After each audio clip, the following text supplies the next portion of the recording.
Doctor Narayan Banerjee বর্তমানে ভারতের internal মেডিসিনে একজন স্বনামধন্য অভিজ্ঞ চিকিৎসক, যিনি 3 দশকেরও বেশি সময় ধরে রোগ নির্ণয়, চিকিৎসা ও পরামর্শ দানে অতুলনীয় ভূমিকা পালন করে চলেছেন। তার চিকিৎসা অভিজ্ঞতা ও দক্ষতার মাধ্যমে তিনি অসংখ্য রোগীকে সুস্থ জীবনে ফিরিয়ে এনেছেন এবং চিকিৎসকদের মধ্যেও এক বিশেষ স্থান অধিকার করেছেন। ডক্টর ব্যানার্জি তার চিকিৎসা শিক্ষার যাত্রা শুরু করেন কলকাতা বিশ্ববিদ্যালয়ে, যেখান থেকে 1988 সালে MBBS ডিগ্রি লাভ করেন। এরপর তিনি ভারতের অন্যতম শীর্ষ চিকিৎসা প্রতিষ্ঠান PGI Chandigarh post graduate institute of medical education and research 1994 সালে মেডিসিনে MD অর্জন করেছেন। চিকিৎসা ক্ষেত্রে তার অগ্রণী অবদানের স্বীকৃতি স্বরূপ তিনি যুক্তরাজ্যের fellowship of the royal college of physicians FRCP UK উপাধিতে ভূষিত হন, যা একজন চিকিৎসকের আন্তর্জাতিক মর্যাদা সূচক স্বীকৃতি হিসেবে পরিগণিত হয়। চিকিৎসা পেশার 30 বছরের অধিক সময় ধরে যুক্ত থাকা ডক্টর ব্যানার্জি ইন্টারনাল মেডিসিনের বিশেষজ্ঞ হিসেবে 26 বছরেরও বেশি সময় ধরে কাজ করছেন। তিনি ডায়াবেটিস, হাইপারটেনশন, সংক্রামক রোগ, লিভার ও কিডনি সংক্রান্ত সমস্যা, অটো ইমিউন ডিজিজ ও জেনারেল মেডিসিনে নানা জটিল সমস্যার সফল চিকিৎসা প্রদান করে থাকেন। বর্তমানে তিনি কলকাতার অ্যাপোলো মাল্টি স্পেশালিটি হসপিটালের একজন সিনিয়র কনসালটেন্ট ফিজিশিয়ান হিসেবে কর্মরত।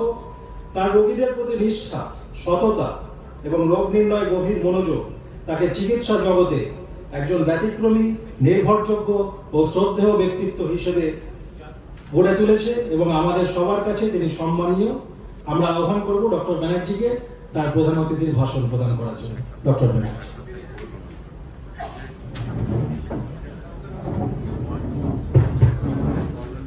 সুপ্রভাত।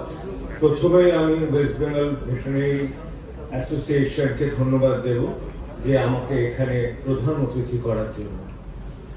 ডক্টর মাহমুদের পর খুব বেশি আমি বলতে যাব না, যা কিছু বলার উনি বলেছেন। আমি খুব বেসিক্যালি দুটো কথা বলতে চাই। ভারতবর্ষে সত্যি প্রায় 50% ব্লাডের অভাব রয়েছে এবং এই তথ্যটা সঠিক। এবং আপনারা কোথাও যদি ভর্তি করেন, ব্লাড লাগে, দেখবেন আপনাদের অনেক জায়গায় ঘুরতে হচ্ছে। সেখানে ভলেন্টারি ব্লাড ডোনারদের উপরই কিন্তু আমাদের নির্ভর করতে হয়, কারণ তাদের ব্লাডের কোয়ালিটি অনেক অনেক ভালো।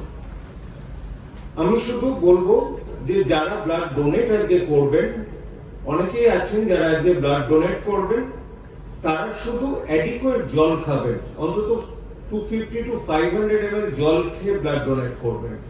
ব্লাড ডোনেট করার পর না ওই দুধ, কলা এসব খেয়ে কিছু লাভ হয় না। ওটার মানে একটা হয়তো আমাদের মিথ, সবাই দুধ, কলা খেতে দেয়, ডিম খেতে দেয় যাতে সাথে সাথে রক্ত হয়ে যায়। তা না, ব্লাডটা কিন্তু মোটামুটি ধরে রাখুন 2 সপ্তাহের মধ্যে আপনার রিপ্লেসড হয়ে যাবে, কিন্তু আপনি 3 মাসের মধ্যে আর ব্লাড ডোনেট করবেন না। অর্থাৎ বছরে 4 বার আপনারা অনায়াসে ব্লাড দিতে পারেন। এবার ব্লাড যে আপনারা দিচ্ছেন একজনকে, অবশ্যই ব্লাডের যেমন কোনো ধর্ম হয় না, জাত হয় না, সেরকম একটা ব্লাড কিন্তু আপনারা ভাবছেন একজন রোগীকে বাঁচাচ্ছে, তা কিন্তু নয়। আজকালকার মডার্ন যে ট্রান্সফিউশন মেডিসিন, সেটা কিন্তু ব্লাডকে আমরা ভাগ করে নিই। কার কি দরকার, কার কি শুধুমাত্র লোহিত রক্ত কণিকা দরকার, আরবিসি দরকার, আমরা শুধু প্যাকড আরবিসি করি। অর্থাৎ 1 ইউনিট ব্লাড আমরা যদি দেখি, সেটা কিন্তু একটা আরবিসির জন্য রইল, যাদের শুধুমাত্র রক্তাল্পতা তাদের দেব। যাদের ধরুন প্লেটলেট কম আছে, তাদের মধ্যে প্লেটলেটটা ভাগ করে দেব।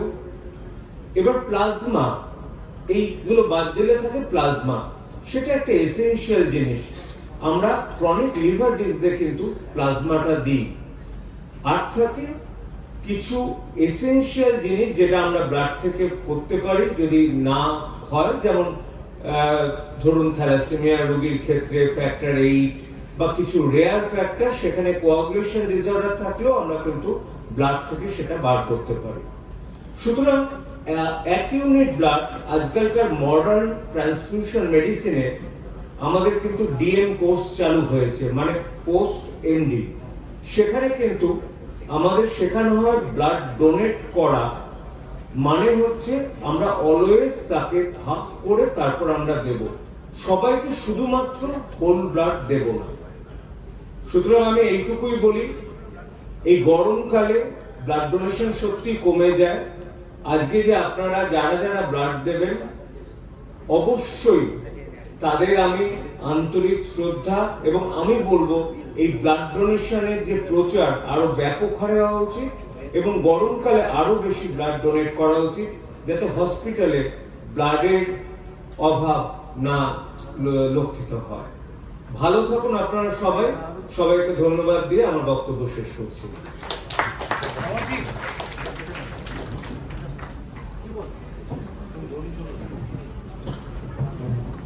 ধন্যবাদ ডক্টর ব্যানার্জি।